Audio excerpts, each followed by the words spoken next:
Assalamualaikum warahmatullahi wabarakatuh. Waalaikumsalam. Astagfirullahaladzim. Astagfirullahaladzim. Subhanallah. Subhanallah. Alhamdulillah. Alhamdulillah.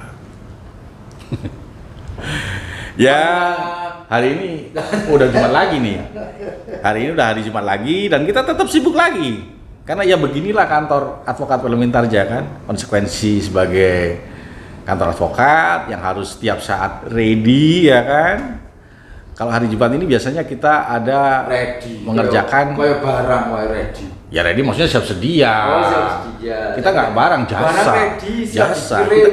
Kita jasa siap dilakukan. Wah, gitu kan. Iya kan gitu. Jasa harus jasa.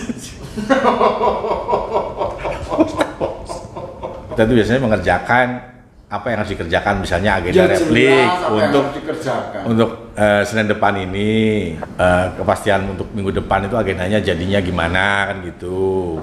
Sekaligus juga Ya kok gitu ya? apanya? Wajah saya? Ya. Saya sudah tua.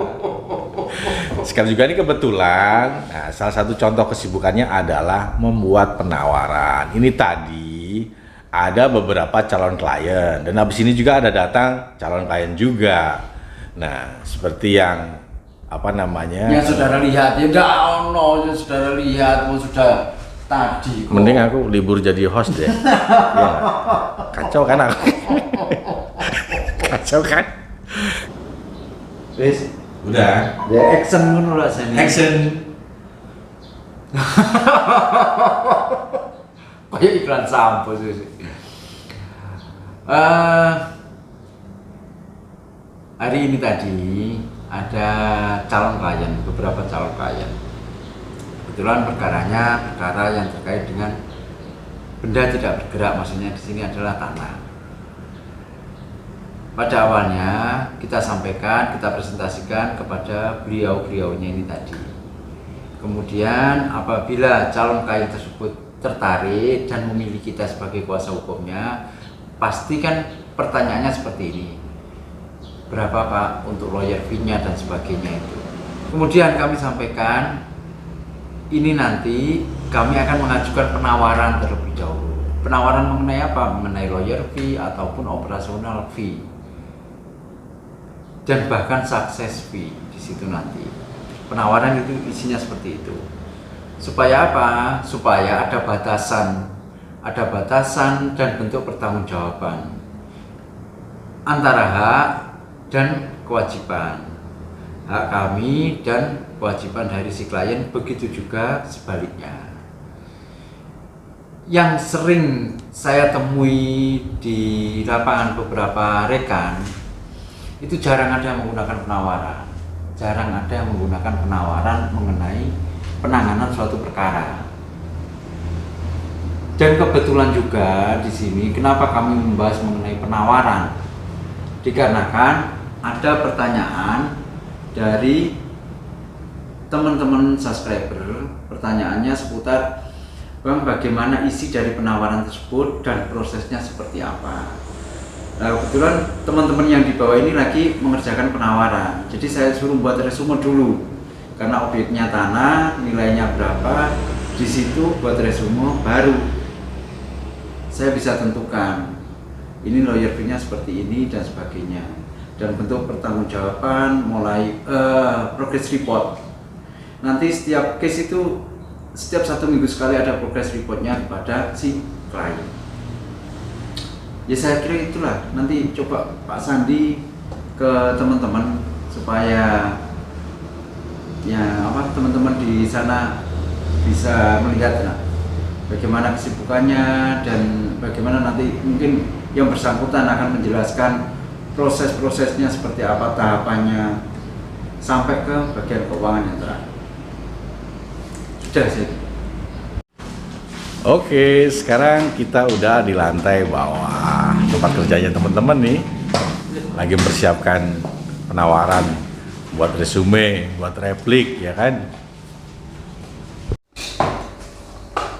Seperti tadi yang aku bilang kan di awal, hari Jumat lagi dan tetap sibuk lagi. Ya beginilah kita.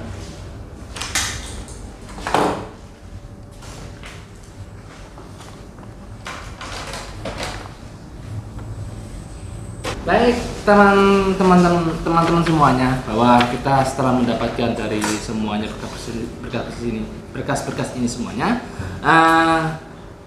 yang perlu kita lihat ada yang pertama adalah perikatannya, berapa harganya perikatan tersebut. Selanjutnya setelah harga perikatan, bagaimana harga jadi. Ketika sudah harga jadi, ini yang kita harus lihat, kuitansi kondisinya. Ada berapa kuitansi pembayarannya, kita tata di sana. Apakah sudah lunas atau belum, ataukah ini masih proses pembayaran dan sebagainya. Nah, setelah itu ada beberapa berkas yang harus kita persiapkan, seperti apakah sudah mendapatkan sertifikat atau belum dalam pembayaran di dalam jual beli tersebut, ya. Ini yang paling penting. Terus yang selanjutnya, ketika kita sudah dapatkan data-data semuanya, maka kita akan membuat yang namanya resume. Nah, resume ini nanti akan menentukan apakah ini dibawa lanjutnya ke perdata ataukah ke pidana, seperti itu. Oke pemirsa, pada intinya secara sederhana Pak Agus itu melakukan tugas untuk membuat resume yang intinya mengkalkulasi nilai objek, sehingga bisa ditetapkan terkait berapa atau bagaimananya. Ini Pak Kuku, ya, gini pemirsa, selain tadi yang mungkin dijelaskan oleh Pak Bos kita, kenapa kita membuat penawaran, di situ kan di dalam penawaran tersebut kan tertuang jelas apa langkah yang akan kita lakukan, langkah-langkah hukum seperti apa, di samping berkas-berkas yang tadi dijelaskan oleh Pak Agus. Di situ ada batasan-batasan yang mau kita kerjakan, mau pidanakah, perdatakah, atau bagaimana. Nanti kan dari hasil penawaran itu biasanya disodorkan ke calon klien, dipresentasikan lagi oleh big boss kita terkait langkah-langkah hukum apa, sasaran-sasaran apa yang akan dituju, terus mau bagaimana perkara tersebut, disampaikan semuanya, dan doakan aja semoga deal sama kita. Baiklah, dan sekarang adalah tahap terakhir dari semua kesibukan terkait penyusunan pengajuan penawaran pada klien, bagian keuangan. Jadi tahap terakhir dari segala penawaran tadi itu ada ke saya, bagian keuangan. Nah, klien yang sudah deal itu nanti akan bertransaksi ke saya. Masalah pembayarannya nanti dilakukan secara bertahap.